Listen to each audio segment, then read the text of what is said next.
கர்த்தருடைய பரிசுத்தமுள்ள நல்ல நாமத்திற்கு மகிமை உண்டாவதாக. இந்த நாளில கூட உங்க எல்லாரையும் வாழ்த்துகிறேன். மற்ற புஸ்தகத்துக்கும் வேதாகமத்தை படிப்பதற்கும் என்ன வித்தியாசம் அப்படின்னா, மற்ற புக்ஸ் எல்லாம் படித்தீங்கன்னா ஒரு கதையை போல படித்து விட்டு நம்ம மறந்துடுவோம். ஆனா பரிசுத்த வேதாகமத்தை நாம் படிக்கும்போது நம்முடைய வாழ்க்கையே மாறும். வேத புஸ்தகத்தில் உள்ள மறைப்பொருள்களை வெளிப்படுத்துவதற்கு அவர் சித்தம் உள்ளவராக இருக்கிறார். வேதத்துல பார்த்தீங்கன்னா ஆதி ஆகமம் தொடங்கி உபாகமம் வரைக்கும் 5 ஆகம புஸ்தகங்கள் இருக்கிறது. அதற்கு பிறகு ஆண்டவர் ஜட்ஜஸ்ல நியாயாதிபதிகள்ல 12 நியாயாதிபதிகளை அவர் எழுப்பினார். ஒத்தினியல் தொடங்கி கிதியோன் சிம்சோன் வரைக்கும் பார்த்தீங்கன்னா 12 பேர் நியாயாதிபதிகளை எழுப்பியிருக்கிறாரு. அதற்கு பின்பு அவர் ராஜாக்களை எழுப்பினாரு. ராஜாக்கள் காலத்திற்கு பின்பு தீர்க்கதரிசிகளை எழுப்பியிருக்கிறார் என்று நம் வேதத்துல நாம பார்க்கிறோம். ராஜாக்கள் காலத்துல பார்த்தீங்கன்னா முதலாவது ராஜாவாக சவுல் வருகிறார். பின்பு தாவீது, அவருடைய மகன் சாலமோன், அவருடைய மகன் ரெகோபயாம் வருகிறார்.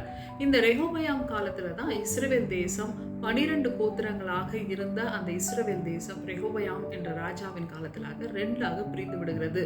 வடக்கு பகுதியும் தெற்கு பகுதியும், அதாவது நார்த் அண்ட் சவுத் என்று 2 பிரிவாக பிரிந்து விடுகிறது இந்த இஸ்ரவேல் தேசம். இந்த சவுத்துல, அதாவது தெற்கு பகுதியில பாத்தீங்கன்னா 2 கோத்திரங்கள், யூதா கோத்திரமும் பென்யமீன் கோத்திரமும் தனியாக வந்துடுது. இந்த கோத்திரத்திற்கு பேரு யூதா கோத்திரம் என்று பெயர் வைத்திருக்கிறாங்க. மற்ற 10 கோத்திரங்கள் நார்த் சைட்ல, அதாவது வடக்கு பகுதியில போகிறது. இந்த கோத்திரத்திற்கு பெயர் இஸ்ரவேல் கோத்திரம் என்று அழைக்கப்படுகிறது.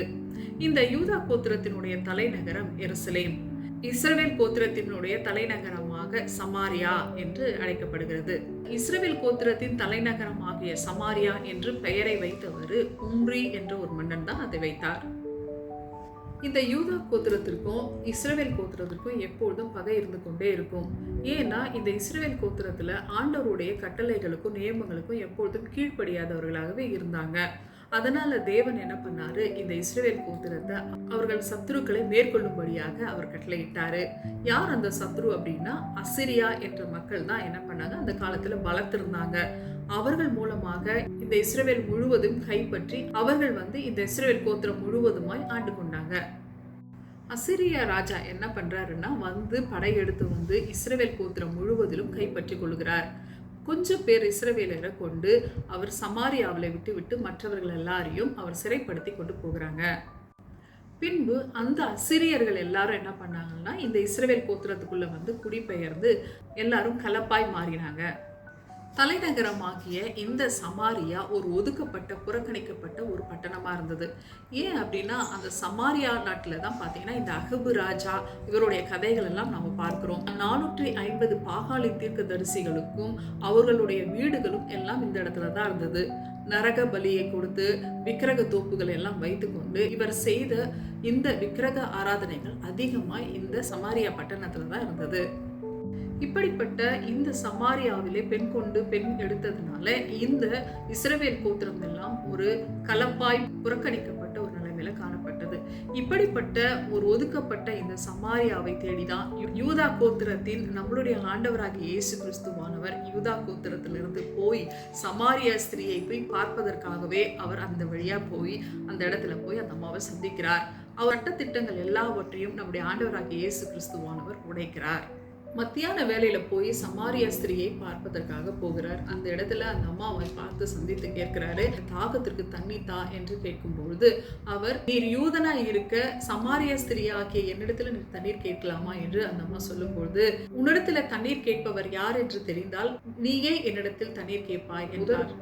எங்களுடைய மூதாதையர் ஆகிய யாக்கோபு கொடுத்த கிணறு என்று அந்த அம்மா சொல்லும்போது, நான் யாக்கோபுக்கு முன்பாகவும் இருக்கிறேன் என்றும் நம்முடைய ஆண்டவர் சொல்லுகிறார். அது மட்டுமல்ல, அந்த இடத்துல சமாரியா கெர்சீம் என்ற மலையை தான் அவர்கள் தொழுது கொண்டு வந்தாங்க.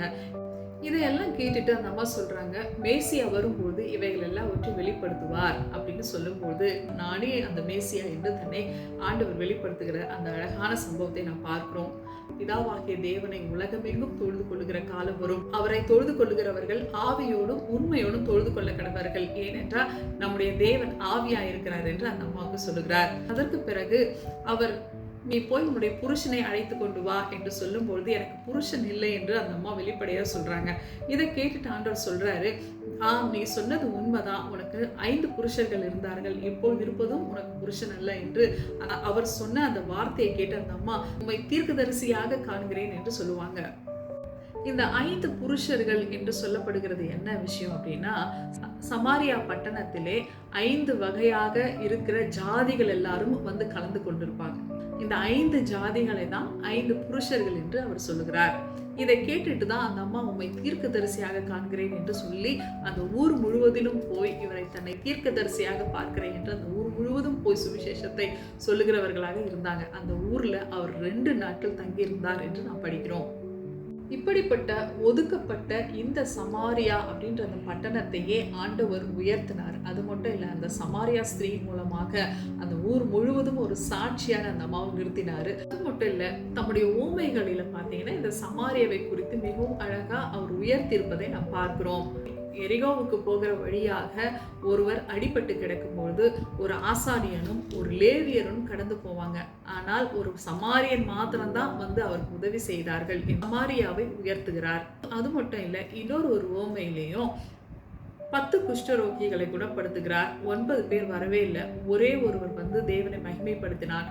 அவன் சமாரியனாய் இருந்தான் என்று நம்முடைய ஆண்டவர் உவமைகளிலே சமாரியாவை உயர்த்துகிறதை நாம் பார்க்கிறோம். நம்முடைய ஆண்டவருடைய ஸ்பெஷாலிட்டியே என்னன்னு பார்த்தீங்கன்னா, யாரெல்லாம் ஒதுக்கப்பட்ட நிலைமையில இருக்கிறாங்களோ, புறக்கணிக்கப்பட்ட நிலைமையில இருக்கிறாங்களோ, அவங்க எல்லாரையும் தேடி வந்து அவங்களே உயர்த்துகிறவராக இருக்கிறார். இன்னைக்கு நீங்களும் நானும் புறக்கணிக்கப்பட்ட நிலைமையில இருக்கிறோம் அப்படின்னா, ஆண்டவர் உங்களுக்கும் எனக்கும் தான் முதலாவது சந்தித்து நம்மளை உயர்த்துகிறவராக இருக்கிறார். நம்மை உயர்த்தி நம்மை மேன்மைப்படுத்துகிறவரும் அவர் ஒருவர் தான். இந்த செய்தி உங்களுக்கு பிரயோஜனமாக இருக்கும் என்று நான் நம்புகிறேன். கர்த்தர் தாமே உங்கள் ஒவ்வொருவரையும் ஆசீர்வதிப்பாராக. ஆமென்.